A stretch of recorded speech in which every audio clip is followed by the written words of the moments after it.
Hi, it's Allie with Seattle Coffee Gear, and today we are reviewing the Acaia Pearl S. This is an update to their traditional and their classic Pearl model, so it still comes in the black and the white, and they just added a few extra features to it. So when you turn it on, you'll notice right away that it has a new print, which is kind of fun, and they've added some new features inside the scale as well. You can have those turned on or off, so depending upon your situation and how you're using it. But we're going to kind of do a brief overview of what they have to offer. So the first mode that I have pulled up here is their just like kind of their bean weighing mode. So this would be if you were measuring out your beans before you put it in your grinder. You're in a coffee shop and you're trying to measure the appropriate amount for a bag. And I don't know if you noticed, but whenever I place the lid down here, it actually auto-tared. So it will auto-tare whatever you put on first. So it's really nice for situations like whenever I worked in a coffee shop, we hand scooped the bags. And so that would have been a nice feature for the same thing. So then obviously you can go ahead and dispense your beans and it picks it up to the 10th of a gram. So then you pick it up and begin again. All right, moving on to the next function. So this is one of their newer functions inside the scale. This is what's called a flow restrictor mode. Let me tear that out real quick. So you still have your time and you have your overall weight all the way on your right, my left. In the middle here is the new function. So that's going to basically tell you how consistent you are in pouring your cup of coffee. So this is really good for brew methods that are a little bit more sensitive to the way that you pour them, like a V60 like we're going to do today. Or maybe you're doing a different type of pour over or a Chemex. So that's going to help you kind of be more consistent with your pours. So it's a nice feature to have, especially training or something like that. And then this is actually their practice mode. So you can kind of get an idea of how consistent you are being. So this is the new heat pad. So that's kind of cute. Perfect size for little carafes and stuff like that. So I already wet my filter, but just to kind of show you how this works, there's a little dot that tells you how consistent I'm being, and it kind of tells you the weight. So let's see if I can get really consistent here. About 4 is what I'm doing right now, and then you can do more. You get the idea. So that's really useful for coffee shop training, or if you're just trying to be a little bit more aware of how you're pouring in general. That's a nice feature to have. Pardon me as I figure out where to put my wet filter. All right, let me take this off for now. And then you have your traditional, this is not going to tear, this is just going to do the traditional weight. Your classic time on one side, weight on the other. They have added to the 10th of a gram, so it's going to be more precise. And then I think we're back to the beginning. All right, so one of the coolest things that I like about this scale is they have added a new recipe function.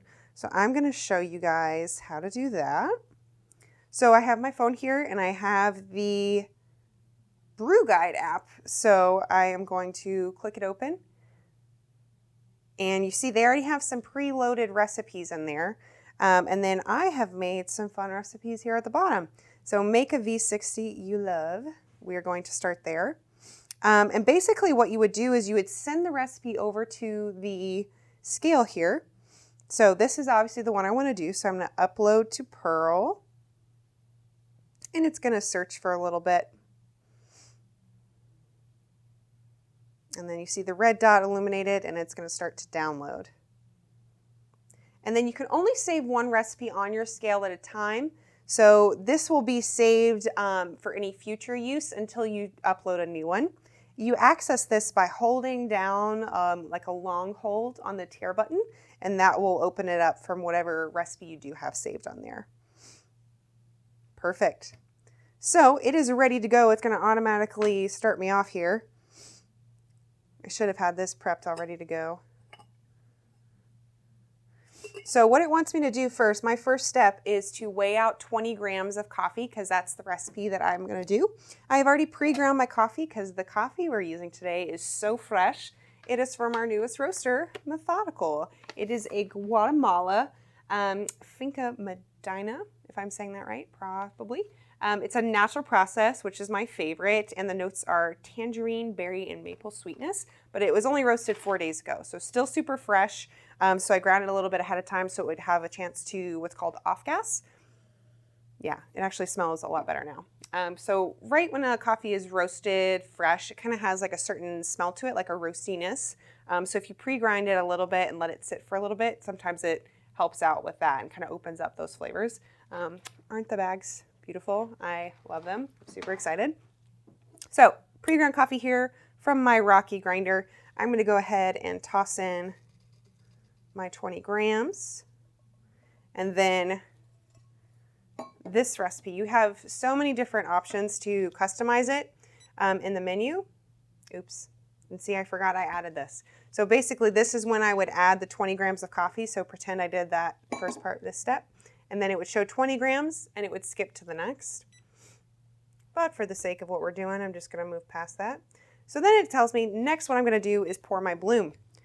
40 grams of water. Oh man, this looks so good. So it's measuring the weight of the water and telling me the goal weight. So whenever I reached it, it beeped. Coffee is blooming. So it's going to have a little timer here. So it'll give me a few seconds to let it kind of breathe. Usually you'd want a minimum of 30 seconds. So I calculated for some of the wait time in between. So I only had the timer actually go for 20 seconds here. Oh, I missed a little spot. Yeah, this coffee's super fresh, nice and bubbly. Already seen the oils come out, so I'm really excited. Awesome. And then next step is to pour my first pour, which is 90 grams.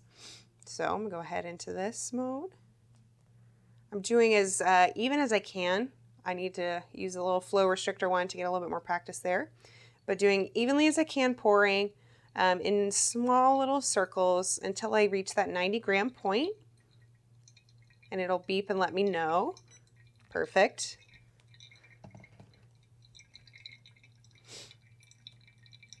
So I still gave myself a few more seconds to pour. So whenever the time is up, it's going to move into the next function, which is a wait. So it's waiting for the coffee to drop down. And this is essentially just a really good way to teach you how to do different recipes, or say you're in a cafe and you're trying to train your baristas on your recipe. Super nice feature to have. It would have been really nice whenever I was learning how to do this as a barista. But instead, I kind of had to remember the recipe of the trainer and just kind of mimic it. So now I'm doing another 90 gram pour. Same thing as the last time. This is called a pulse brew. So it's one style of doing pour over. There's definitely less complicated ways to do it. But I thought this would be a fun one because it'll show you all of the different functions inside the scale for the features wise and show you why it might be useful to have. I'm so excited to try this coffee. It still smells a little roasty, so I may not get all of those nice flavors that I usually would after it rests a few more days. But I still think it's looking pretty good. And I did use the Rocky grinder on a setting 31 or 30. It's hard to see from this angle. I did a couple of practice grinds beforehand. The Rocky is a good grinder to have if you like to do multiple types of brewing. So it can go all the way as fine as espresso. And it's just easy to use for the most part. It's really hardy. It has flat burrs, so it's pretty consistent. Using my EKG kettle. All right, so this was the last set of pouring. This was my third pulse. So it's just going to kind of drip down, and then we're going to go to the final drop here. So yeah, I'm giving myself 90 seconds for the coffee to drip. And then it's fun. You can actually, some of the suggested like text that you can put in there. So this is what made me think of the coffee shop. Is it one of the reminder text was like, don't forget to look up and engage with your customer, which I thought was nice because, you know, when you're preparing a coffee like this for someone, it's a good chance to engage and talk about the history of the coffee or why you're brewing it the way you are. Speaking of, I'm doing this at 202 degrees. It's a little bit lighter roast, so I wanted to make sure I got all those flavors out. Ooh, I'm so excited. I'm gonna get a cup. I'll be back. Okay, so we're back. My coffee is actually finished dropping already, but I gave myself a few more minutes because the other grinder I was using just took a few more seconds to drop there. Toss that out. And then I'm gonna go ahead and pour it up. I'm excited. And then you'll see too, I added a nice little message at the end. Coffee is ready. Enjoy. I will.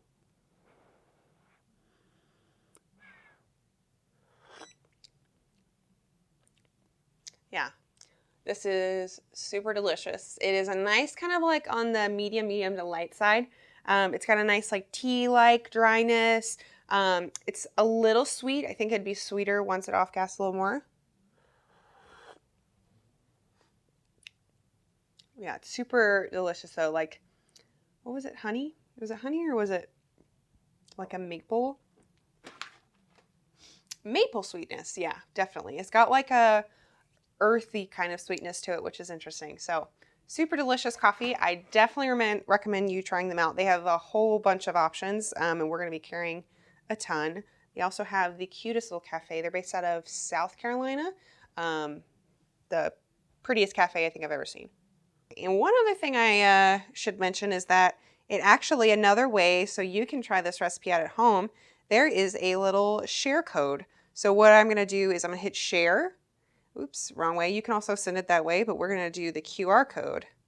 So I have this awesome QR code that you can scan with your app, upload it to your scale at home so you can try out my recipe and tell me what you think. Let me know about how it goes. Good luck. This is the Acaia Pearl S.